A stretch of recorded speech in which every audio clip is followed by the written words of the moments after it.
Para po sa ating pagninilay, paano ba natin tinitingnan ang tagpo o istorya ni Kristong muling nabuhay? Inihahalin tulad ba natin ito sa pinapanood nating paboritong telenovela o kaya na may sa pelikula na kung saan sa mga pinapanood natin laging nagtatagumpay yung ika nga'y bida? Natutuwa po tayo kapag yung bida ay hindi nagapi o napatay ng kontrabida. Natutuwa po tayo kapag yung gusto nating love team, sila yung nagkatuluyan sa huli. Hindi ba? At nawala yung third party. Ang tanong ko sa iyo, nalilibang ka lang. Pero ika nga, wala iyang katotohanan sa iyong buhay. Kaya hindi natin maihahalin tulad. So at yung pinapanood po natin ito, yung mga kathangisip, yung mga pinapanood natin, ito po ay hindi totoo. Pwedeng tayo malibang, pero yun lang ang epekto sa atin. Ang pangyayari po sa pagkabuhay ni Kristo ay hindi po istorya. Ito po ay katotohanan. Ito po ay pagsama ni Kristo sa atin maging sa kamatayan, sapagat nais niya tayong ipagsama sa kanyang muling pagkabuhay. And we will never be bitter about it, sapagkat kapayapaan at kaligtasan ang hatid niya. May epekto ang pagkabuhay niya sa atin. Ang tagumpay niya ay tagumpay nating lahat, sapagkat sa tiyak na kamatayan, diyan niya tayo inililigtas. His resurrection is but a blueprint of what will happen to us. Kaya po yan ang pagnilayan natin, yung dinudulot ni Kristong muling nabuhay, yung epekto nito sa ating buhay. Kaya nais ko'y tandaan natin, madaling tandaan, 3 letter P's. Una po na letter P, Jesus, the risen one, brings us peace. Kapayapaan po ang hatid niya. Yan po ang inihatid niya sa kanyang mga apostol na nung panahong iyon, gulong-gulo, na ang akala ng mga apostol ninakaw ang bangkay niya, may kumuha. Nasaan na? Bakit walang laman ang libingan? Gulong-gulo sila. Hindi nila maunawaan na sa kamatayan si Kristo'y nagtagumpay. Samantalang bukod po sa gulong-gulo ang kanilang isipan, mabigat ang kanilang kalooban. Bakit mabigat ang kanilang kalooban? Sapagkat sila po'y guilty. Sila po ay nagpuslitang lahat. Nung si Kristo po'y napapahamak na, nililitis, pinapahirapan na. Nasaan sila? Wala. Isa'y nagtatwa sa kanya, hindi lang 1 beses, 3 beses. Isa'y nagkanulo sa kaniya, kaya siya'y nadakip. Yung iba'y nawala pa. Tanging si Juan lamang ang natala na ikangay kasama sa pagtahak sa daan ng paghihirap. Maging sa paanan ng krus, nandun si Juan, ang minamahal na alagad. Where were they? Wala. Kaya po ganun yung sitwasyon ng mga apostol. Kaya dinulot ni Kristo, peace be with you. Kapayapaan sa inyo. Kaya iangkop natin sa ating sarili, gulong-gulo ba ang iyong isipan? Yan ang dinudulot ni Kristong muling nabuhay. Father, sino ba naman hindi maguguluhan sa pandemyang ito? Hanggang kailan ba ito? Totoo, mahirap.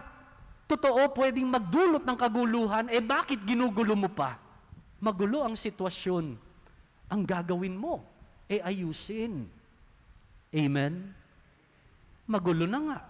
Gulong-gulo pa isip mo, pati pamumuhay mo. Na nalalaman mo na sa sitwasyon natin ngayon, dapat ikay maingat para hindi ka mahawa at hindi ka makahawa. Bakit wala namang mahalagang pupunta? Labas ka ng labas. Kukuha ka ng sakit para ipasok sa bahay, mahawahan ng pamilya. Father, talaga namang magulo. Magulo nga, mahirap nga. lakipan mo ng kaliwanagan ni Kristo. Maaayos ang lahat. Amen? Ito nga ang pagtitipon natin, paraan ng Panginoon ito eh.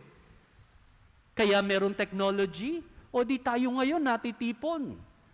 Via live streaming, nakapagsisimba in the spiritual way. We are receiving Jesus. Pinahintulutan tayo sapagkat ito ay isa sa mga essentials. 10% of the seating capacity ng ating simbahan allowed na magsimba. Ito'y paraan ng Panginoon para tayo'y magkatipon ng kahit papaano. Hindi ba? Para hindi puro kaguluhan. Hindi kaguluhan lahat. He is enlightening us.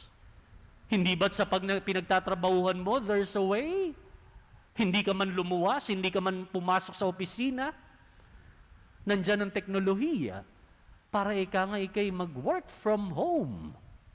So yan yung mga kaayusan. Yan yung mga inspirasyon, yan yung mga paraan ng Panginoon. Gumagamit siya ng mga tao para bigyan ng kaayusan at ng kapanutuhan ang bawat isa. Na yung bawat isa ay hindi mapahamak. Nandiyan ang pamamaraan ng Panginoon. Kabigatan sa kalooban, alisin natin iyan. Para maalis yan, alisin ang ating nakasanayang kasalanan.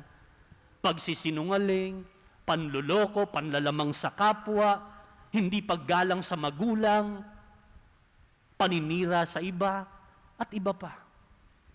Nako, panahon ngayon ng pandemya, pwede kong taasan ang ibinebenta kong gamot, ang binebenta kong tubig, ang binebenta kong face mask. Abay, huwag kang kumapit sa patalim. Kumapit ka sa Panginoon para ikay maging makatarungan. Hindi lang ikaw ang nahihirapan. Marami ang nag-struggle. Marami ang nahihirapan. Don't be selfish. Huwag kang maging makasarili. Bumibigat ang iyong kalooban dahil sa pagkamakasarili. Dahil sa kasalanan. Jesus is offering us and bringing us peace. Huwag nating tanggihan ang kapayapaan.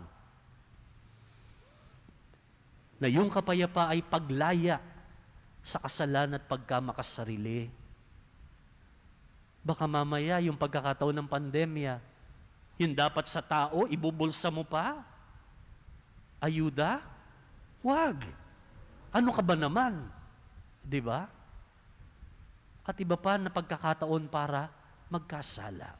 Get rid of those chances.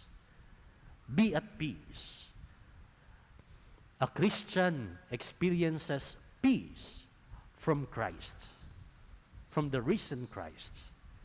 At ang ikalawa po na P ay presence, presensya ng Panginoon. Sa tagpo ng ating Ebanghelyo, nagulat yung mga alagad.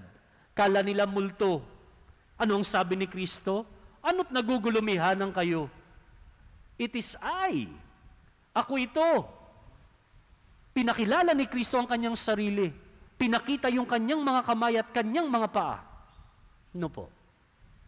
These are signs of continuity. That the risen Christ is the same as the suffering Christ. Iisa po yung nagpakasakit at namatay doon sa muling nabuhay. Kaya may tanda at yun yung pinagpakuan. May tanda. Ano ang pinatutungkulan ng presensya? Pinatutungkulan po ng presensya sa ating buhay ngayon. Yung paraan ng Panginoon na tinatag niya ang sakramento ng Eucharistia for Him to be with us and for us to be with Him. For Him to be present to us. And for us to have a present to Him. Na ang sabi nga po, what we have is God's gift. What we will become is our gift to God. Kaya ganyan po ang iniaalok ng Panginoong Hesus yung presensya niya.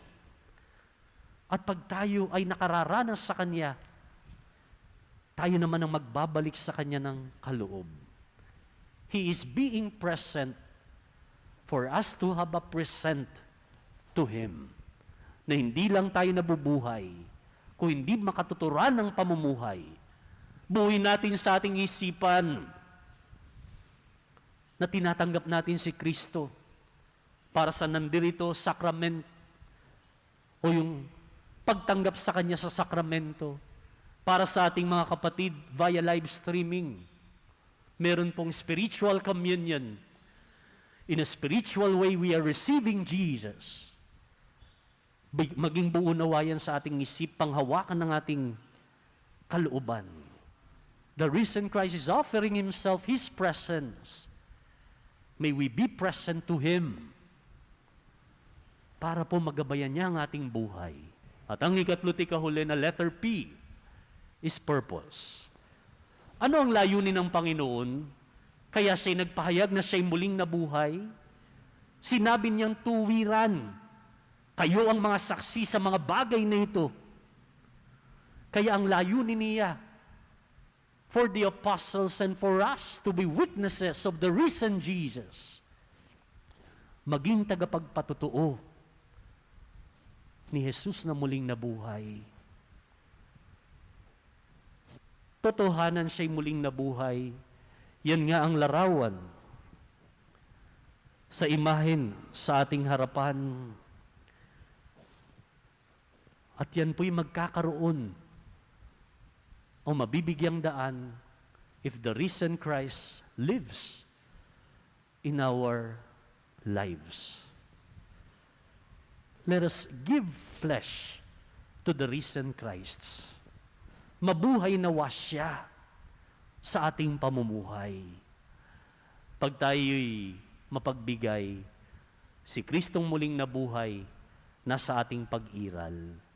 Pag tayo maunawain at mapagpatawad, si Kristong muling nabuhay, makikita sa ating pag-iral.